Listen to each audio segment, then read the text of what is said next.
Honorable Speaker, sir. Tan hama dag dag shud, pamba kuja kuja neham. My entire body is covered with bruises. Where should I apply the balm? With great humility and a profound sense of duty, I stand before you today to present my first budget as Finance Minister, marking the first budget of an elected government in 7 years. While it is an honour, I am acutely aware of the weight of responsibility that comes with being the custodian of Jammu and Kashmir's finances at this crucial juncture. This budget is more than just a financial statement.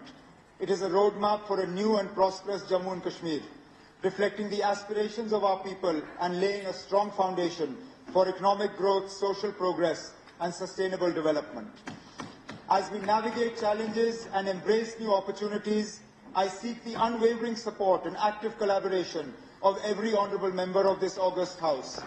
Together, transcending political differences, we must unite to fulfil our shared commitment to building a stronger, self-reliant Jammu and Kashmir, working for the greater good of our people. The journey of Jammu and Kashmir has been one of resilience and determination. Our government is committed to transforming Jammu and Kashmir into a modern, progressive and economically vibrant region. Our government endeavours to frame a roadmap to reclaim the prudence, sagacity and self-confidence which have been the cornerstones of our identity for generations. Our challenges are vast and our limitations are many, but we must collectively pledge to confront these challenges head-on with unwavering resolve. I have endeavoured to prepare this maiden budget as a true reflection of the dreams of our people, the needs of our future generations, and the aspirations of every citizen of Jammu and Kashmir. I once again express my gratitude to the people of J&K for their enthusiastic and confident participation in the recent Assembly elections. The unprecedented voter turnout is a clear testament to their unwavering resolve to move beyond the shadows of past turmoil and actively contribute to the journey of development and progress. By granting us a strong mandate, they have entrusted us with the responsibility to serve them. Today, they look to the government with renewed hope and expectations for an environment that fosters political empowerment, meaningful employment, sustainable development, social inclusivity, and robust economic growth. I assure them that we will serve them with sincerity and fulfill their aspirations for a prosperous and thriving Jammu and Kashmir. The restoration of full statehood is a deeply cherished aspiration of the people of Jammu and Kashmir, and our government remains resolute in working towards its fulfillment. My government is committed to strengthening grassroots democracy by empowering Panchayati Raj institutions and urban local bodies, which play a crucial role in local governance and development. Our government is committed to holding elections to these bodies, reinforcing our commitment to accountable, inclusive, and decentralized governance for the holistic development of Jammu and Kashmir. This budget emphasizes inclusive growth, fiscal prudence, and strategic investments in infrastructure, agriculture, industry, healthcare, education, and digital governance. We are focused on bridging regional disparities, empowering youth and women, and fostering a business-friendly environment to attract investments and innovation to ensure this budget truly reflects the aspirations of our people. We engaged with elected representatives, industry leaders, and key stakeholders, incorporating their insights to create a people-centric roadmap for a better quality of life for all. We have also set new standards of engagement with and feedback from people's representatives by directly engaging with each member of this august House in the budget consultation process. Jammu and Kashmir is at the threshold of a new era of peace and prosperity, with a semblance of normalcy returning after over 3.5 decades of turmoil. This improved environment is contributing to economic progress, with J&K's economy expanding from 1,64,103 crores in 2019-20 to 2,45,22 crores in 23-24. In 24-25, the primary, secondary and tertiary sectors are projected to contribute 20, 18 and 61.7% to GSBA respectively. It is a testament to the strong foundations laid by the leadership of J&K that despite its geographical challenges and multi-decade turmoil, the social economic indicators continue to remain robust. I am confident that J&K will emerge as a leading region in development, playing a vital role in our vision of a developed India by 2047. Because of our historical challenges of high committed expenditures and limited revenue streams, Jammu and Kashmir has been facing consistent fiscal stress. own tax and non-tax revenues cover only 30% of revenue receipts and 25% of budgetary needs. An unfavorable geographical location and years of unrest have hindered industrialization, straining resources and deepening constraints. This has been compounded by the fact that circumstances have not allowed us to fully harness the sectors in which we have the potential. As a result, J&K remains heavily reliant on central grants and often requires ways and means advances and overdrafts to manage liquidity. Over the past months, we have made significant strides in expanding revenue, curbing non-priority spending, and enhancing fiscal transparency. GST compliance has improved through vigorous monitoring and dealer expansion. To further strengthen revenue realization, we will continue implementing GST tracking for capital works and risk-based e-way bill verifications. Additionally, red flag cases will be closely scrutinized using inputs from the Business Intelligence Unit and GST network to prevent leakages and ensure a more robust tax administration. The government has successfully introduced e-stamping for registration and launched e-Abhigari platform for the excise sector, ensuring greater transparency in excise auctions. With robust improvements in billing, metering and digitization, non-tax revenue has risen to 5,824 crores as of January 31st, 2025, while tax revenue has reached 11,650 crores, both set to exceed last year's collections. Moving forward, we will continue to build on these initiatives to further enhance revenue generation and fiscal management. The government's fiscal stress stems from high committed expenditures, over 70% of total spending, with salaries and pensions alone accounting for nearly 60% of revenue expenditure. Additionally, high AT&C losses and power sector under-recoveries further strain finances. We are reforming metering, billing and collection to strengthen the power sector. Under-recovery has dropped from 6,552 crores in 22-23 to 5,244 crores in 23-24, with a target of 4,200 crores in 24-25. Expanding the consumer base, smart meters, online billing, and aerial bunched cables are driving this turnaround. High AT&C losses resulted in huge outstanding liabilities for power purchase, for which 28,000 crores were borrowed in the last few years, raising public debt from 48% of GSDP in financial year 15-16 to 52% in 23-24. To mitigate this, we are reducing high-cost debt, optimizing liabilities, and calibrating the repayment schedules for long-term fiscal stability. To tackle fiscal challenges, we are curbing non-priority spending saving through austerity measures in place. Aadhaar seeding and biometric verification are streamlining welfare databases in the food supply and social security sectors. To enhance fiscal transparency, all development expenditures are available on the Empowerment Jan Bhagidari portal for public scrutiny. Additionally, independent officers are systematically verifying projects, ensuring timely completion and quality execution. We are strengthening debt sustainability by keeping all borrowings within approved limits and pursuing fair apportionment of J&K's erstwhile public debt between the successor UTs. We have also started contributing to RBI's contingency funds, CSF, for debt repayment during stress, and GRF for sudden financial obligations. Taking advantage of the favorable business and banking cycle, J&K Bank has continued its reform journey, strengthening capital adequacy, corporate governance and professional management. These efforts have revitalized its financial health, with operating profit expected to rise to 2,100 crores this year from 1,760 crores last year. We have introduced a key reform in pension management to address delays in account reconciliation and mounting reimbursement dues. J&K government now ensures timely pension reimbursements to J&K Bank with zero dues from July 2024. These reforms will continue to drive efficiency and transparency in pension management. We are strengthening fiscal discipline by curbing the reliance on hundis and overdrafts. Improved liquidity management has significantly reduced the government's need for ways and means advances or overdrafts. This budget lays the foundation for a fiscally prudent development path. Given the favourable fund-sharing pattern of centrally sponsored schemes, we are making full use of the opportunity through faster execution, timely submission of UCs, and proactive engagement with central ministries.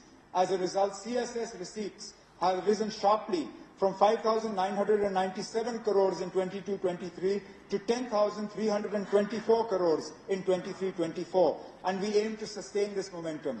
Additionally, we are enhancing the efficiency of development spending and promoting private sector participation to complement government finances and accelerate J&K's growth trajectory. Jammu and Kashmir continues to face significant infrastructure deficits in areas like road connectivity, water supply, sewage, tourism, and power. Addressing these challenges requires substantial financial resources and continued support from the central government. This year, we actively engaged with the central government, resulting in the formation of an expert committee to resolve financial issues. I met with the Honourable Prime Minister, Union Home Minister, and Union Finance Minister on multiple occasions. I am pleased to share that our efforts have paid off. The central government has approved special assistance for J&K and will support fiscal reforms to enhance revenue and expenditure management. The budget for J&K Police, which was around 11% of our allocation, has been migrated to the MHA budget from 24-25 onward. In addition to this, J&K will receive an extra 5,000 crores in grants from 24-25 and 25-26. I sincerely thank the Honourable Prime Minister, Union Home Minister, and Union Finance Minister for their unwavering support in strengthening J&K's fiscal health and realizing its vision for growth and prosperity. Due to our fiscal reforms and central assistance, the fiscal deficit will be reduced, bringing us closer to our FRBM target.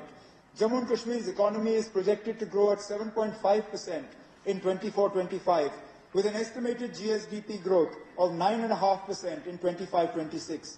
This momentum will be driven by strategic policy measures, infrastructure development, and business-friendly initiatives.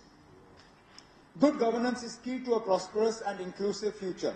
Prioritizing transparency, accountability, and citizen participation, we are empowering local communities and ensuring equitable resource distribution. Digital governance, streamlined public services, and socio-economic initiatives are strengthening public trust and accelerating development. To ensure prompt and transparent public service delivery, the Jammu and Kashmir Public Service Guarantee Act was enacted by our government in 2011. Today, J&K leads in digital governance with 1,166 online services on the e-Unnat portal and over 500 e-services integrated into the rapid assessment system. 387 services are under PSJA, GA, and 104 services linked to the DigiLocker for secure and accessible documentation. Our government is committed to transparent and efficient grievance redressal through the J&K Samadhan and Rabita platforms in collaboration with BIS AGN. These initiatives provide auto-routing of grievances, multilingual support, mobile app access, an appeal system, real-time tracking, and feedback analysis. A toll-free call center, 1905, ensures accessibility for all citizens. The Rabita initiative allows direct public grievance registration through the Chief Minister's Public Services and Outreach Office, ensuring swift resolution. These efforts strengthen citizen engagement and governance transparency, ensuring every voice in Jammu and Kashmir is heard. Jammu and Kashmir ranks high in the SDG Index 23-24. To further improve our SDG ranking, our government will strengthen data-driven monitoring, improve resource allocation, and implement evidence-based policies. We are committed to aligning the budget with SDGs and advancing outcome-based budget and monitoring. Our government is committed to fully implementing direct benefit transfer to eliminate leakages and ensure 100% Aadhaar seeding for timely fund transfers. To address delays in old age, widow and disability pensions, we are transitioning to an Aadhaar-based payment system in phases, ensuring efficiency and transparency in welfare distribution. Agriculture and allied sectors are crucial for the livelihoods of most of our population. Our flagship Holistic Agriculture Development Programme, or HADP, with 5,013 crore outlay until 27-28, is reshaping subsistence farming into a commercial agri-economy. For 24-25, 815 crores has been allocated, aiming to double value addition, boosting growth by 11%, create 2.88 lakh jobs, and establishing 19,000 enterprises. The competitiveness improvement of agriculture and allied sector projects, backed by 100 million investment from IFAD and 117 million from the J&K government, will support climate-smart farming and benefit around 3 lakh households. Combined with HADP, these initiatives amount to 6,813 crores and will transform J&K's agriculture landscape, enhancing farmer incomes and contributing significantly to the state's economy. To boost farm productivity and income, we aim to introduce a two-crop pattern across all agricultural land, strengthening irrigation and improving market access, promoting sustainable farming are key priorities of the government. Horticulture is a vital sector for J&K's economy, contributing significantly to GSDP and supporting millions of people. We aim to increase the area under horticulture crops to 3.75 lakh hectares and boost production by 15 to 20% over the next 5 years. High, medium density plantations will expand by 5,500 hectares by 26-27, and controlled atmosphere storage capacity is targeted to reach 6 LMT by 29. In the dairy sector, additional units will be established to increase milk production, ensuring self-sufficiency and improved livelihoods. For fish production, the focus will be on expanding trout farming and other aquatic species to boost yields and sectoral growths. These initiatives will support farmers, create jobs, and promote greater self-sufficiency in agriculture and allied products. To further enhance farmers' economic security, we will continue expanding the Kisan Credit Card Scheme and aim to establish 2,000 agri-business centers or Kisan Khidmat Ghars for wider access to advisory services and market insights.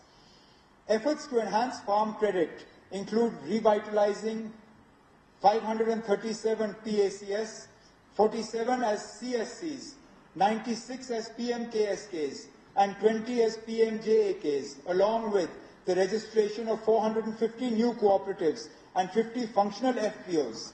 Additionally, super bazaars will be established in Kupwara, Bandipur, and Poonch, and key agricultural initiatives will improve infrastructure, including mushroom units, medicinal plants FPO plant park, compost units, and cold storage facilities.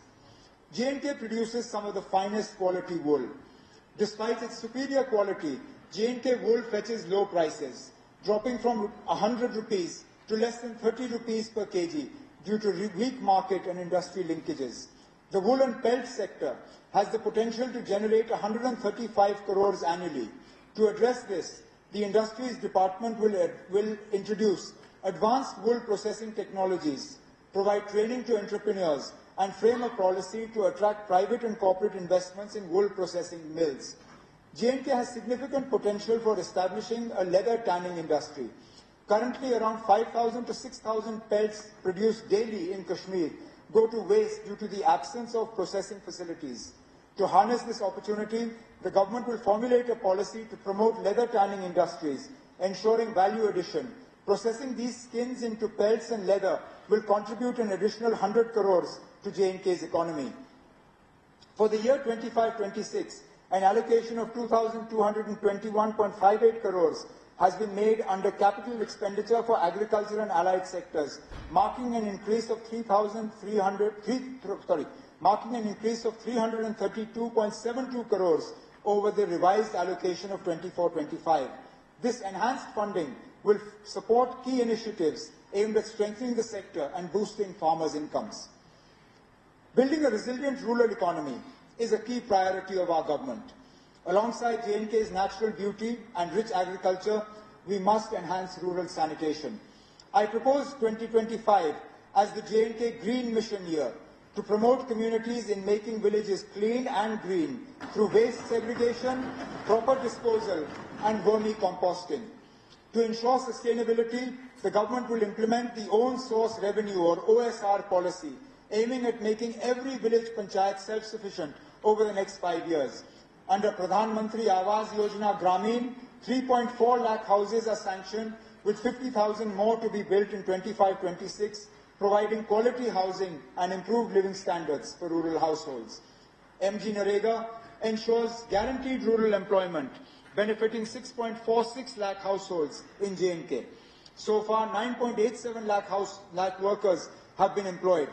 In the next financial year, the goal is to generate 400 lakh person days and create over 2 lakh assets, focusing on the vulnerable population.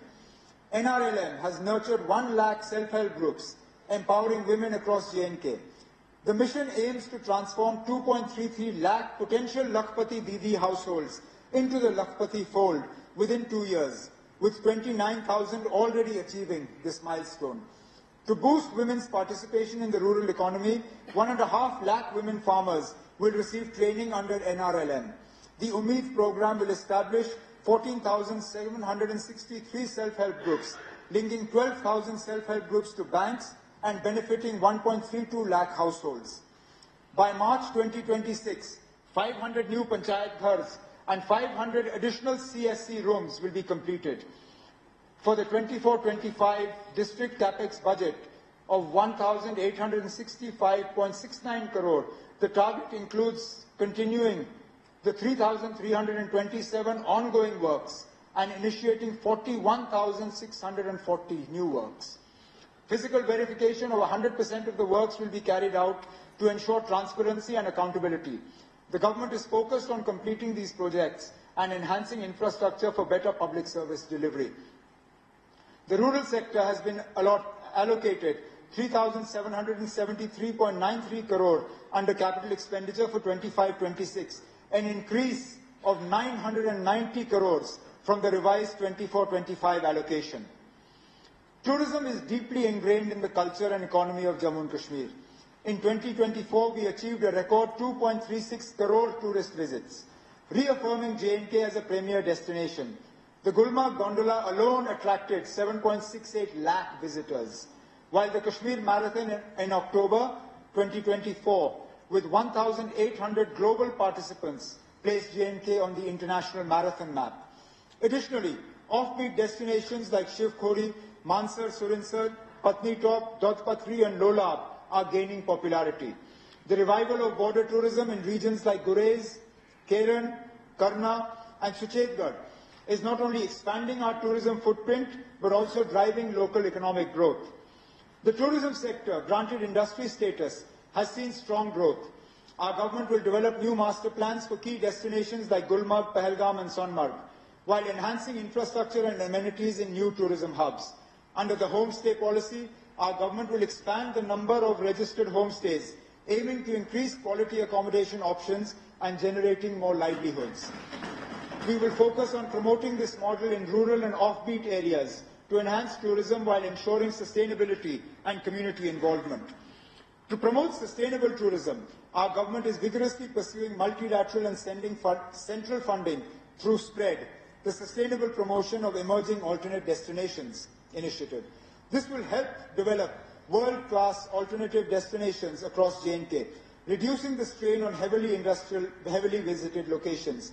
With the Government of India's support, the initial planning phase is in progress to ensure long-term growth and broader tourism benefits. Recognizing the immense potential of Jammu and Kashmir's water bodies, we are prioritizing water sports promotion, including kayaking, canoeing and paddle boating. Tourism assets at Manasbal are being enhanced, and jet skiing, speed boating and houseboats are being developed at Ranjit Sagar Lake. Our winter sports infrastructure has seen significant upgrades, with drag lifts operational in Sonmarg and Gulmarg. With the inauguration of the Sonmarg Tunnel, Sonmarg has become an all-weather destination, unlocking its potential for international standard skiing and ice skating facilities. I envision Sonmarg as a future hub for winter games alongside Gulmarg, strengthening J&K's position